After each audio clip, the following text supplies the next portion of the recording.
जय हिंद. स्वागत आहे आपलं यूट्यूब चॅनलवर. मित्रांनो, शिक्षक भरतीच्या अनुषंगाने पवित्र पोर्टलच्या माध्यमातून 2022ला जी काही पदभरती सध्या झालेली आहे त्याच्यामध्ये शिक्षक पदभरतीमध्ये जी काही पेसाची सध्या बघा वेकेन्सी आली होती, तर त्या पेसाच्या वेकेन्सीच्या अनुषंगाने जी पदभरती सध्या बघा होणार होती, परंतु ह्याच्यामध्ये पेसा आरक्षणावरती माननीय सुप्रीम कोर्टामध्ये मागच्या 1.5 ते 2 वर्षापासून जो सध्या बघा कोर्ट केस झालेला आहे आणि त्याची सुनावणी जी आहे तर ते सध्या पेंडिंग आहे. मग ह्याच्यामध्ये ज्या काही पेसाच्या वेकेन्सी होत्या शिक्षक भरतीच्या अनुषंगाने, तर त्याच्यामध्ये जे पेसाचे 13 जिल्हे येतात बरोबर.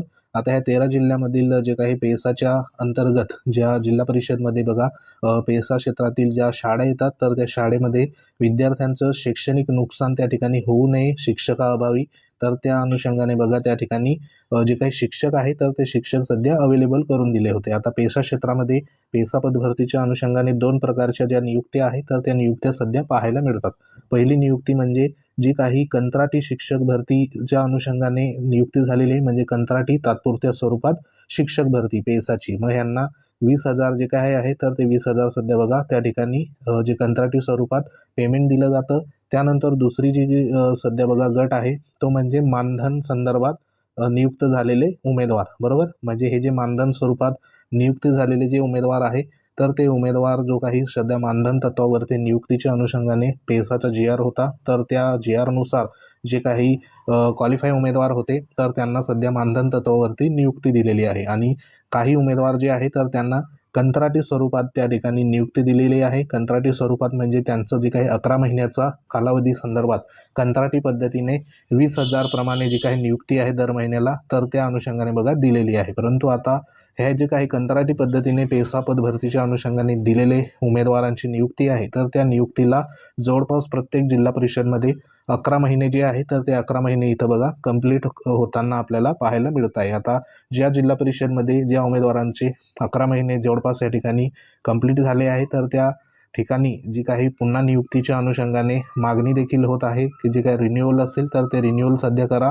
परंतु त्याच्यामध्ये जे रिन्युअल आहे तर ते रिन्युअल सध्या बघा काही जिल्हा परिषदमध्ये झालेलं नाही. आणि ज्या नियुक्त्या आहे तर त्या नियुक्त्या पेसा क्षेत्रातील कंत्राटी पद्धतीने असलेले जे उमेदवार आहेत तर त्यांच्या सध्या बघा इथं रद्द होत आहे. आता त्या अनुषंगाने इथं पत्र देखील इश्यू करण्यात आले. आता हे पत्र 16/8/2025चं आताचं लेटेस्ट पत्र आहे. या ठिकाणी जिल्हा परिषद सेवा समाप्तीच्या अनुषंगाने हे पत्र सध्या बघा इथं इश्यू करण्यात आलं आहे जिल्हा परिषद धुळेच्या अनुषंगाने 16/8/2025ला. तर हे पत्र सध्या बघा या ठिकाणी गट शिक्षण अधिकारी पंचायत समिती शिरपूर आणि साक्रीच्या अनुषंगाने इथं जे काही निर्गमित आहे तर ते निर्गमित करण्यात आलं आहे. आता ह्याच्यामध्ये विषय जर तुम्ही बघितला तर विषय इथं बघा कंत्राटी शिक्षक यांना दिनांक 31/8/2025 रोजी 11 महिने कालावधी संपल्याने त्यांची कंत्राटी शिक्षक म्हणून सेवा समाप्त करण्याबाबत अशा पद्धतीचा इथं विषय घेण्यात आला आहे. म्हणजे 31/8 तारखेला म्हणजे 31/8/2025ला 11 महिने जे आहे तर ते 11 महिने इथं बघा कंत्राटी शिक्षकांना होत आहे. आता त्याचा जो संदर्भ जर घेतला तर इथे एकूण 4 संदर्भ बघा देण्यात आले आहे. ह्याच्यामध्ये 4 संदर्भ जे आहे तर इथं देण्यात आले. आता ह्याच्यामध्ये सविस्तर बघा लिहिलेलं आहे की उपरोक्त विषयान्वये कळवण्यात येते की शिक्षक अभियोग्यता आणि बुद्धिमत्ता चाचणी 2022 नुसार पेसा क्षेत्रातील शिफारस पात्र उमेदवारांमधून सेवानिवृत्त शिक्षकामधून कंत्राटी तत्वावर तात्पुरत्या स्वरूपात 11 महिन्याचा कालावधीसाठी संदर्भीय 1 व 2च्या आदेशान्वये नेमणूक करण्यात आलेल्या कंत्राटी शिक्षकांचा 11 महिन्याचा कालावधी जो आहे तो दिनांक 31/8/2025 रोजी संपुष्टात येत आहे. तरी सदर कर्मचाऱ्यांना कालावधीत मुदतवाढ बाबत संदर्भीय 3 ते 4 वेळा हे ठिकाणी बघा पत्रान्वये विनंती करण्यात आली होती. आता ह्याच्यामध्ये जो कालावधी आहे तर तो कालावधी 31/8/2025ला सध्या इथं संपुष्टात येत आहे. त्यांचं जी काही मुदतवाढ आहे रिन्युअल संदर्भात देखील 3 ते 4 वेळा सध्या पत्रान्वये ह्या ठिकाणी जिल्हा परिषदच्या माध्यमातून कळवण्यात आलं होतं, परंतु जी मुदतवाढ आहे तर ती मुदतवाढ सध्या इथं मिळू शकली नाही. आता त्यानुसार बघा इथं पुढे म्हटलेलं आहे की तथापि सदर कंत्राटी शिक्षकांना 11 महिन्याचा कालावधी हा संपुष्टात आलेला असून त्यांना पुढील मुदतवाढ देण्यात येत नसल्याने सदर पत्रानुसार संबंधित कर्मचाऱ्यांना आपल्या स्तरावरून तात्काळ करण्यात यावे व केलेल्या कार्यवाहीचा अहवाल कार्यालयास सादर करावा. अशा पद्धतीचं सध्या बघा इथं जे पत्र आहे तर ते पत्र इथं इश्यू करण्यात आलं आहे। आता हे पत्र शिक्षण अधिकारी जिल्हा परिषद धुळेच्या वतीने बघा इथं इश्यू झालेलं आहे। आता याच्यामध्ये कर्मचाऱ्यांचा जो तपशील आहे तो देखील देण्यात आला आहे। तर ह्या ठिकाणी तुम्ही बघू शकता जो काही कर्मचाऱ्यांचा तपशील आहे तर तो तपशील देखील इथं देण्यात आला आहे, बरोबर।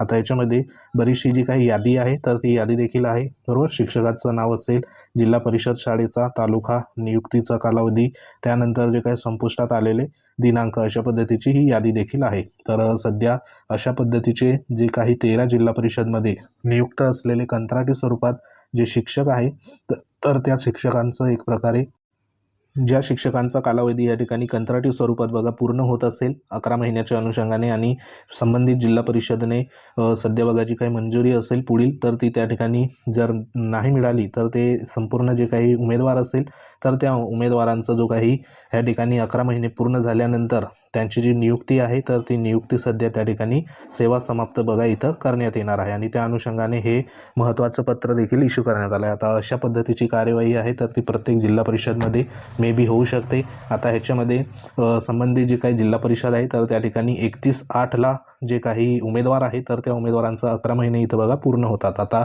हे जे 31/8पर्यंत प्रत्येक जिल्हा परिषदमध्ये सध्या लास्ट 11 महिने पूर्ण होतील का, तर तसं नाही। तर ह्यामध्ये प्रत्येक जिल्हा परिषदचे वेगवेगळे जे काही नियुक्ती आहे तर ती नियुक्ती सध्या बघा झालेली आहे। आता त्याच्यामध्ये काही उमेदवारांचे 10 महिने झालेले आहे, काही उमेदवारांचा हा जो मंथ आहे तर तो हा सध्या 11वा मंथ असणार आहे। काही जिल्हा परिषदमध्ये फक्त 9 महिने झाले किंवा काही जिल्हा परिषदमध्ये 11 महिने जे आहे तर त्या ठिकाणी पूर्ण झालेले आहे, बरोबर।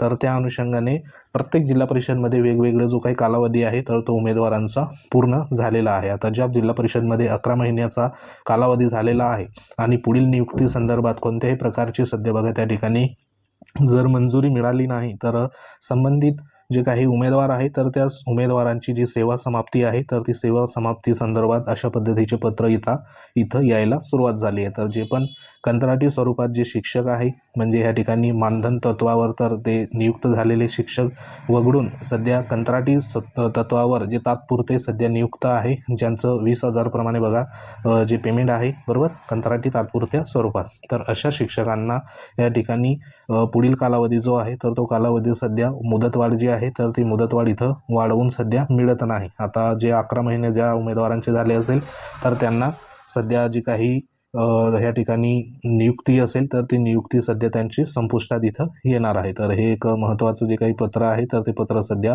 इथं जिल्हा परिषद धुळेच्या वतीने इथं निर्गमित करण्यात आलं आहे। आता बाकी जिल्हा परिषदचं देखील अशा पद्धतीचे पत्र मे बी इथं इश्यू होणार आहे। जसे पुढील अपडेट येईल तशी तुमच्यापर्यंत पोहोचवण्यात येईल। तर सध्या तरी ही एक पेसाच्या अनुषंगाने महत्त्वाची अपडेट होती। अपडेट आवडली असेल व्हिडिओ लाईक करा, शेअर करा। ह्या संदर्भात बघा जी काही याद्या आहे तर ते याद्या देखील आहे।